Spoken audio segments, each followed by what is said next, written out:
Minha vontade é sair mesmo. Mas me sinto negando o chamado pastoral. Estou atormentado, Caio. Agora você veja o poder que o prédio, a instituição, a confraria, a organização tem sobre a alma do indivíduo. Porque uma coisa não tem nada a ver com a outra. O que ele descreveu como as causas dos problemas, das aflições, das opressões, dos pesos, dos sufocamentos dele, não tem absolutamente nada a ver com ser pastor.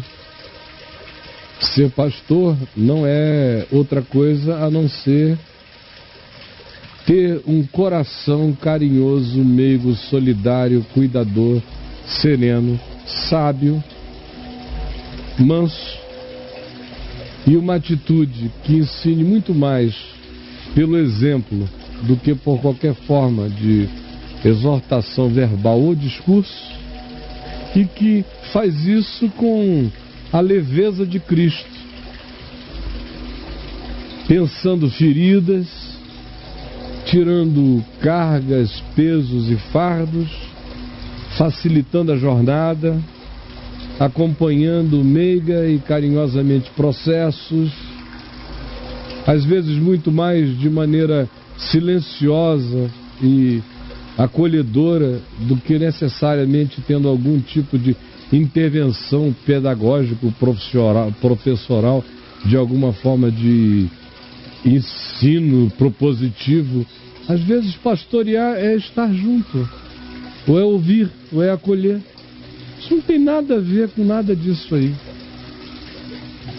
A estrutura de qualquer igreja, templo, CNPJ, instituição, denominação, tudo isso aí, essas coisas que a gente chama de igreja, não tem nada a ver, absolutamente nada a ver com o que Jesus chama de igreja, relacionamento humano, evangelho, convívio, pastoreio, como os dons que foram tomados, os termos foram tomados por empréstimo do Novo Testamento e foram recondicionados a tarefas que não têm absolutamente nada a ver com o significado de igreja e de comunhão segundo o Novo Testamento.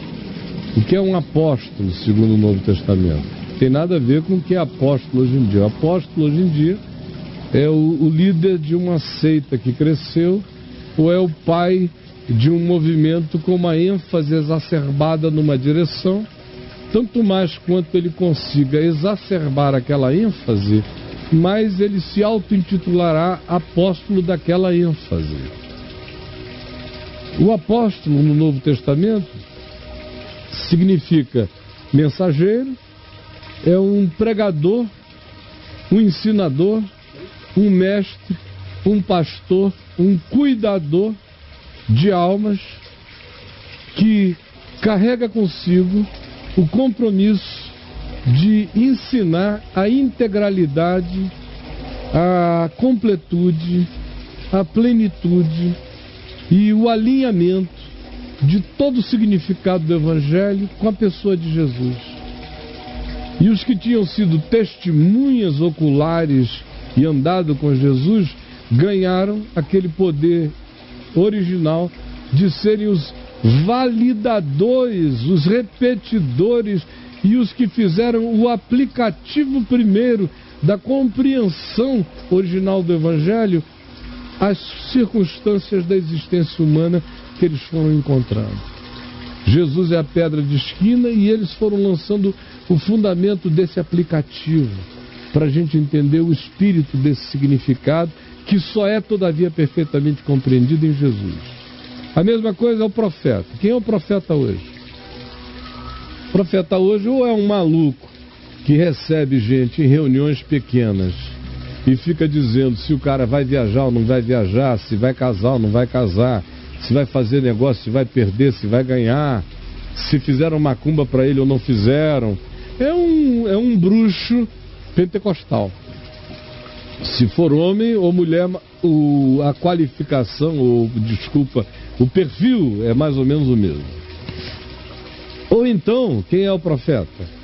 É um desses malucos que saem itinerantemente por aí, tipo aqueles que vão e propõem que a unção de Deus é gargalhada, o outro propõe que a unção de Deus é cai, o outro propõe, enfim, vão virando profetas de obsessões. Também são assim chamados hoje em dia. Não tem nada a ver com o Novo Testamento. No Novo Testamento, quem é o profeta? É um vidente?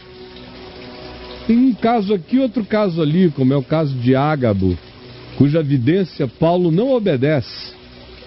Paulo desobedece consciente e lucidamente. Tratou como uma vidência, quase como uma paranormalidade ou como uma profecia do óbvio, daquelas que qualquer um com o mínimo de bom senso imaginaria que poderia acontecer em Jerusalém com Paulo, depois de tudo que Paulo já tinha dito contra o status quo e o establishment da igreja e do sacerdócio e do judaísmo em Jerusalém. Então, Ágabo. Daí, quem mais? Quem mais? O espírito da profecia no Novo Testamento não tem nada a ver com o que é ensinado hoje. O espírito da profecia, o testemunho de Jesus é o espírito da profecia. Todo testemunho de Jesus no Novo Testamento é profecia. E Paulo diz, escrevendo aos Coríntios, que a profecia tem que ser entendida como o trabalho que consola, exorta e edifica. Tudo que carrega consolação, exortação e edificação é profecia. Veja como não tem nada a ver com o que está sendo proposto aqui, em qualquer ambiente religioso chamado cristão. Mestre. Quem é o mestre? O mestre hoje em dia é um cara que faz um seminário, gosta de ensinar, faz um curso de pedagogia como adição ao ensino, faz um curso de mestrado, quem sabe um de doutorado, se especializa em alguma matéria e vem ensinar num seminário, numa faculdade teológica. Isso é um mestre. Em igrejas históricas. Nas pentecostais nem existe essa figura. Tem não, cara? Não. Já existiu. Até uns 30 anos atrás ainda havia alguns mestres, mas a loucura tomou conta tão generalizadamente que não tinha mais espaço nem para designação, porque mestre pressupõe ensino, e ensina tudo que eles não querem lá. Eles querem loucura, desmaio. Então o mestre acabou. Agora, no Novo Testamento, quem é o mestre? É o professor do seminário? Ou de uma coisa chamada escola dominical que nós inventamos de uns 2 séculos para cá? Alguma coisa assim? Não. O mestre carrega o mesmo espírito do conceito de mestre que a gente aprende dos orientais. A gente não pode entender que a Bíblia é um livro do Oriente Médio. O que é um mestre no Oriente Médio? O que tem sido um mestre nos últimos milênios no Oriente Médio sem mudança? É um sábio. Não é um cara com uma acumulação acadêmica. É o cara que carrega uma sabedoria de ser. É esse indivíduo que emana lucidez. Esse é um mestre. E é a lucidez do Evangelho, é a lucidez da palavra, é a lucidez de Cristo.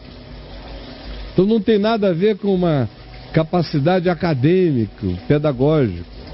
Ele pode ser iletrado e ser um mestre.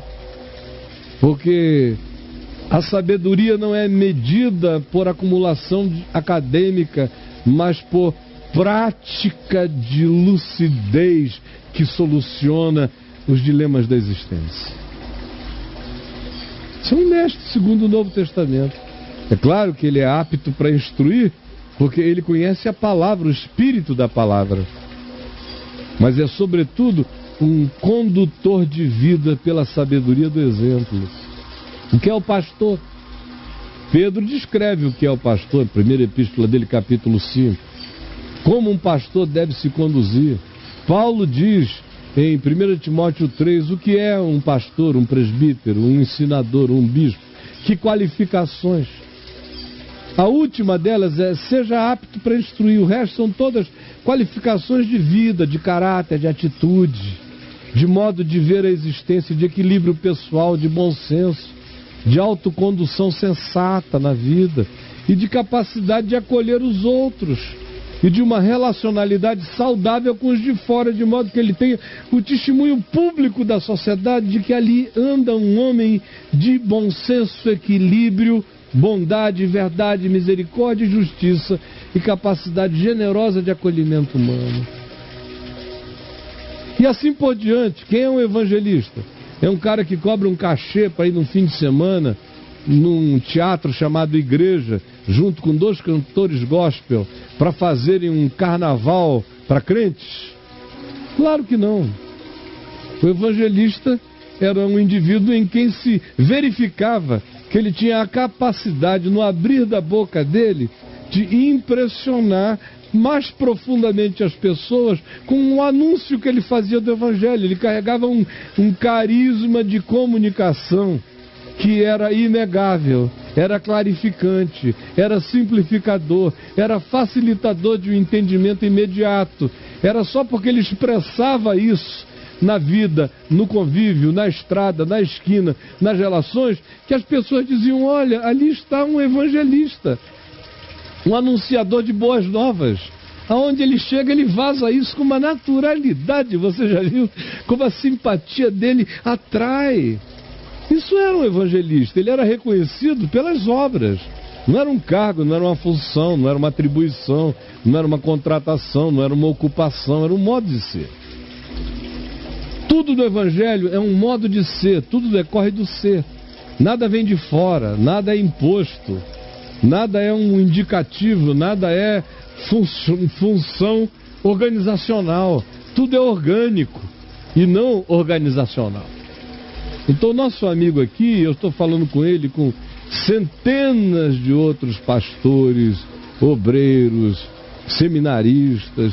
Eu estou aproveitando você, meu amigo, e dizendo isso para todos os demais que vivem a mesma coisa. Vocês estão investindo a vida de vocês numa igreja que Jesus não chama igreja, num ministério que Jesus não chama ministério, numa vocação que Jesus não chama de o chamado, e numa angústia de serviço que não tem nada a ver com o bom combate proposto pelo Evangelho, que não tem também nada a ver com gestão de clube religioso, só tem a ver com relacionamento, acolhimento e relacionalidade humana.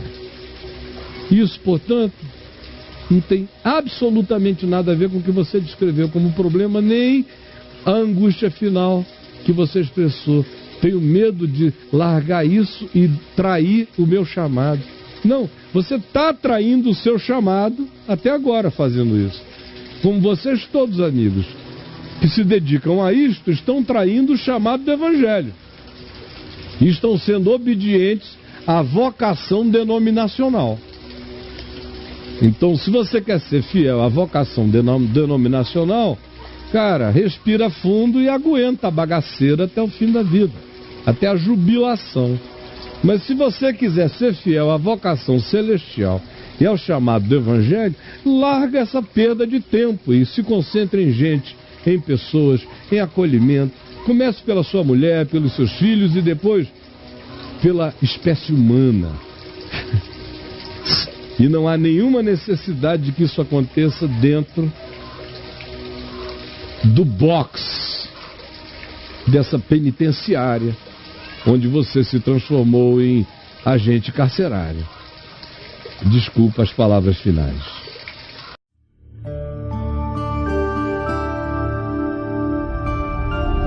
VNV TV, o canal é você.